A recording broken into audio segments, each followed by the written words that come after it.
Pourquoi les Noirs ont autant de mal à réussir en France? Pourquoi ont-ils du mal à atteindre les sphères les plus élevées dans le domaine politique ou entrepreneurial? Comment expliquer que ce ne soit qu'au travers du sport, de la musique de rue, que l'on voit les Noirs émerger? Y a-t-il en France du racisme? Si oui, comment se manifeste-t-il? Je vais vous inviter à écouter tout de suite un extrait de Modibo Diarra. Et ensuite, on va en parler. Pour ceux qui ne savent pas qui est Modibo Diarra, je vous parlerai un peu plus longuement de lui après l'extrait. Mais sachez que Modibo Diarra est le premier Africain à avoir intégré la NASA, la célébrissime et prestigieuse compagnie spatiale américaine. Et pourtant, pendant qu'il était en France, il ne lui a pas été permis d'exprimer son talent et son génie. Écoutez vous-même, c'est assez révélateur. Alors j'en viens à une question qui pour moi est essentielle. Vous avez donc finalement choisi New York plutôt que Paris, les États-Unis plutôt que la France, alors que votre langue c'était le français et non pas l'anglais. Qu'est-ce que vous avez trouvé aux États-Unis? Qu'est-ce que vous avez trouvé à cette université? Qu'est-ce que vous avez trouvé ensuite dans les endroits où vous allez travailler, notamment à la NASA, ce que vous ne pouviez pas trouver en France? L'acceptation. L'acceptation de quoi? De ma personne. On ne vous acceptait pas à Paris? C'est-à-dire qu'on ne me rejetait pas, c'est pas qu'on me rejetait ou qu'on ne m'accepte pas, c'est-à-dire que les gens sont indifférents. Vous n'existiez pas? On n'existe pas. On vit dans un coin, le temps passe, on fait ce qu'on a à faire, on a des amis avec lesquels on s'amuse. Mais quand il s'agit de long terme, on n'existe pas. Oui. Alors, vous n'existez pas parce que peut-être parce que vous étiez noir, parce que vous étiez un Africain, parce que les Africains sont encore plus, si j'ose dire, transparents que les autres?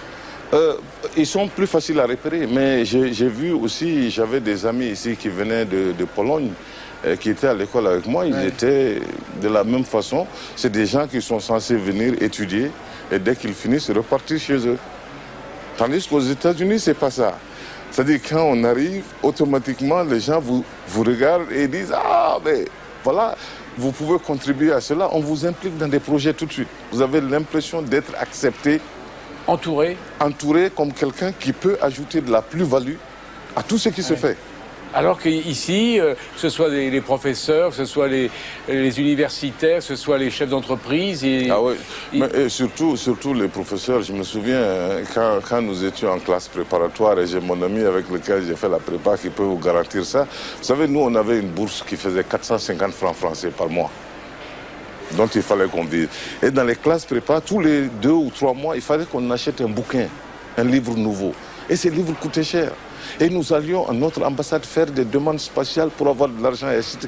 Mais nous avions des professeurs qui nous traitaient carrément de fumistes, en disant pourquoi vous êtes là en train de préparer un concours pour entrer dans une grande école, vous allez prendre la place d'un Français, vous ne voulez même pas acheter des livres, alors que ils auraient pu simplement se rendre compte que c'est parce qu'on n'avait pas les moyens d'acheter ces livres. C'est pas plus compliqué. Mais ça, c'est presque du mépris.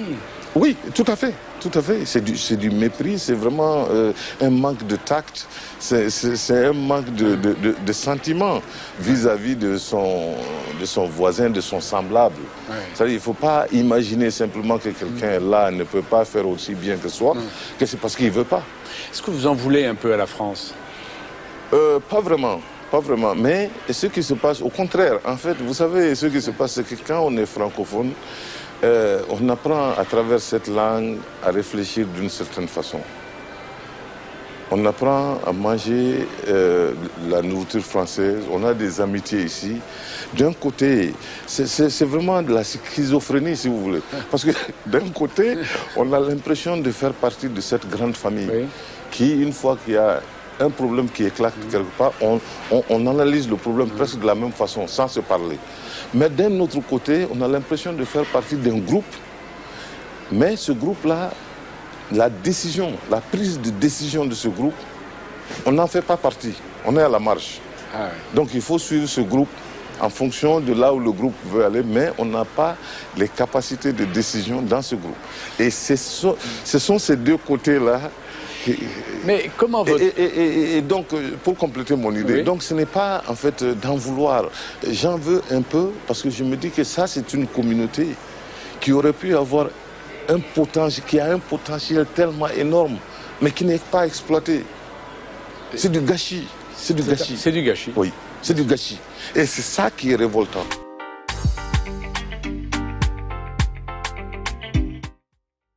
Salut à toi, bienvenue sur ma chaîne, moi c'est Philippe Simo. Ici je te parle de business parce que c'est avec ça qu'on va développer le continent africain. Donc si tu veux participer à cette belle aventure, je t'invite à t'abonner et à partager les vidéos. Pour ceux d'entre vous qui êtes en Côte d'Ivoire, qui arrivez prochainement à Abidjan, si vous avez besoin d'un véhicule pour vous déplacer, avec ou sans chauffeur, n'hésitez pas à nous contacter, nous avons ce qu'il vous faut. Nos véhicules sont neufs et de très bonne qualité. Si vous cherchez plutôt un appartement pour vous loger, sachez que nous avons un appartement de très bon standing au Vallon, proche de toutes les commodités, à des prix défiant toute concurrence. Le lien est disponible dans la barre de description pour réserver votre place. Et puis enfin, si vous cherchez un endroit pour travailler, pour réseauter, nous avons créé un espace de coworking dans lequel vous pouvez avoir tous ces éléments et bien plus encore.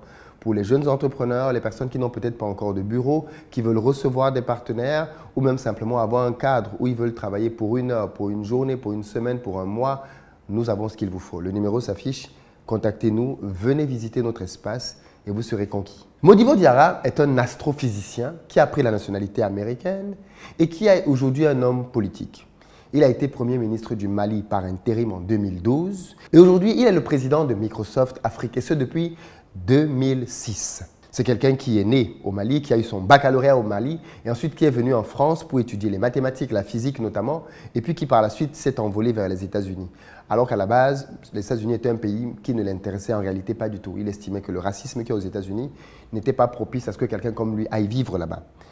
Et pendant des vacances aux États-Unis, quand il allait accompagner un de ses amis qui devait remplir un formulaire pour intégrer une université à Washington, son ami a pris tellement de temps qu'il a pris un formulaire lui aussi et il a rempli pour remplir, parce qu'il perdait du temps.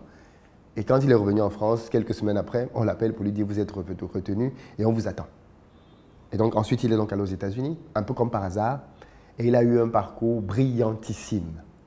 Et c'est lui qui parle dans l'extrait que vous avez écouté au début. Ce n'est donc pas quelqu'un qui est léger dans ses analyses, ce n'est pas quelqu'un qui manque d'intelligence ou qui ferait des raccourcis rapides.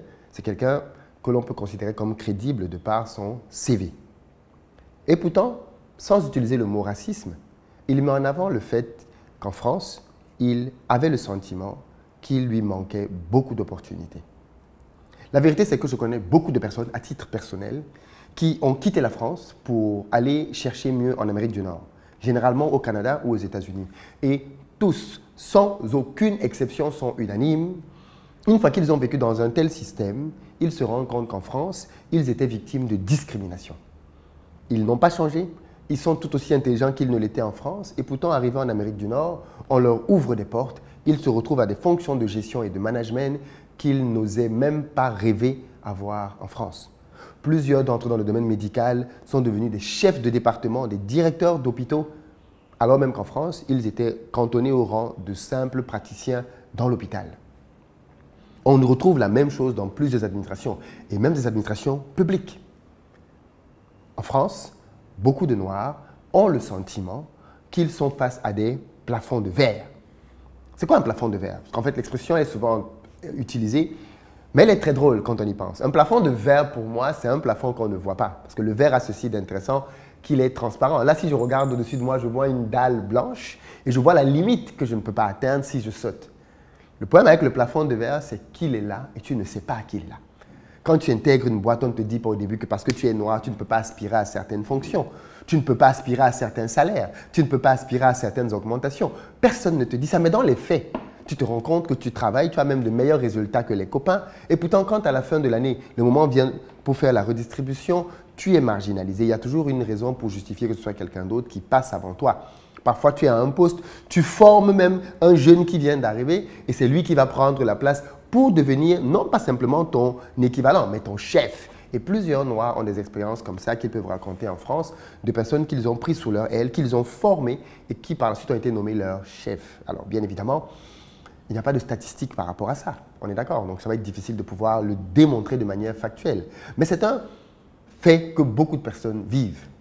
Et à force d'entendre ça, on finit par se demander s'il n'y a pas un fond de vérité quelque part. Le racisme en France, s'il faut l'appeler ainsi, ce n'est pas « oh, t'es noir, dégage ». Non, beaucoup plus subtil que ça.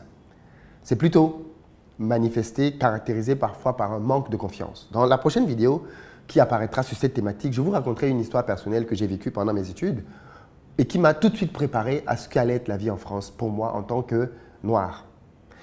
Et je pense que c'est le type de scène que beaucoup de personnes vivent ou ont vécu et parfois que l'on banalise, mais qui traduisent énormément de choses. Aujourd'hui, en France, on voit les Noirs briller dans le sport. Mais j'aime souvent prendre cet exemple. Pourquoi les Noirs ne dirigent pas le sport? Vous savez, quand il faut mettre de la force, en général, il n'y a pas de problème, les Noirs sont présents. Mais quand il faut mettre de l'intelligence, peut-être qu'on a un doute. Peut-être qu'on se dit, mais ce n'est pas qu'on ne les aime pas, mais est-ce qu'ils en sont capables? Est-ce qu'ils vont bien faire le job? Il y a peut-être ce doute-là sur leur capacité à pouvoir tenir. Un autre qui a eu une expérience à peu près similaire, c'est Tidjane Thiam. On connaît tous Tidjane Thiam, qui a quitté la France. Je rappelle que Tidjane Thiam est le premier Ivoirien à avoir intégré la prestigieuse École française polytechnique depuis la Côte d'Ivoire. C'est important de préciser cela. Qu'il est arrivé à Polytechnique, qu'il a été major de sa promo et qu'en France, il n'a jamais eu sa chance. Il a fallu qu'il aille en Suisse pour diriger une banque, le Crédit Suisse, et atteindre des résultats extraordinaires pour qu'on se rende compte, ah ouais, finalement, il pouvait le faire. Et malheureusement, c'est ça que l'on appelle le racisme aussi. C'est ce doute-là que l'on a de quelqu'un à cause de sa couleur de peau. C'est le fait de se dire, mais est-ce qu'il est compétent? C'est la question qu'on se pose à son sujet, qu'on ne se pose pas au sujet des autres. Parce qu'on se dit, oh mais c'est normal, si c'est un Américain, si c'est un Anglais, si c'est un Canadien, il sait comment ça marche, il pourra faire l'affaire. C'est un Africain, ouais mais peut-être que. Peut-être que. Et voilà donc le genre de situation que les Africains vivent souvent et qui fait que certains ont le sentiment qu'en France, on les traite différemment à cause de leur origine. Et ça porte un nom, ça s'appelle du racisme. Mais bien évidemment, il faut aussi être clair avec quelque chose. Le racisme en France n'est bien évidemment pas systémique. On n'est pas dans un pays dans lequel le système en veut aux Noirs. On n'est pas dans un pays dans lequel les institutions républicaines sont contre les Noirs. Pas du tout. Je pense qu'il faut très vite clarifier cela. Il est hors de question de penser que quand on est un Noir en France, le pays est contre toi. Pas du tout, pas du tout. En France, je pense que c'est un pays dans lequel il y a énormément d'opportunités que les gens peuvent saisir. Et ça, on va en parler dans une autre vidéo. Le problème, c'est que parfois, les gens eux-mêmes se bloquent déjà dès le début en se disant « Oui, mais ce n'est pas possible parce que je suis noir. » Et donc, à ce moment-là, on s'emprisonne, on s'enferme au travers de la couleur de peau, alors que les opportunités sont là et on aurait quand même pu les saisir. Dites-moi ce que vous en pensez. Est-ce que pour vous, la France est un pays foncièrement raciste? À argumenter, c'est beaucoup mieux que de simplement balancer oui, non. Et bien évidemment, je vous retrouve dans les commentaires et dans la prochaine vidéo pour vous parler de mon histoire et de mon expérience personnelle.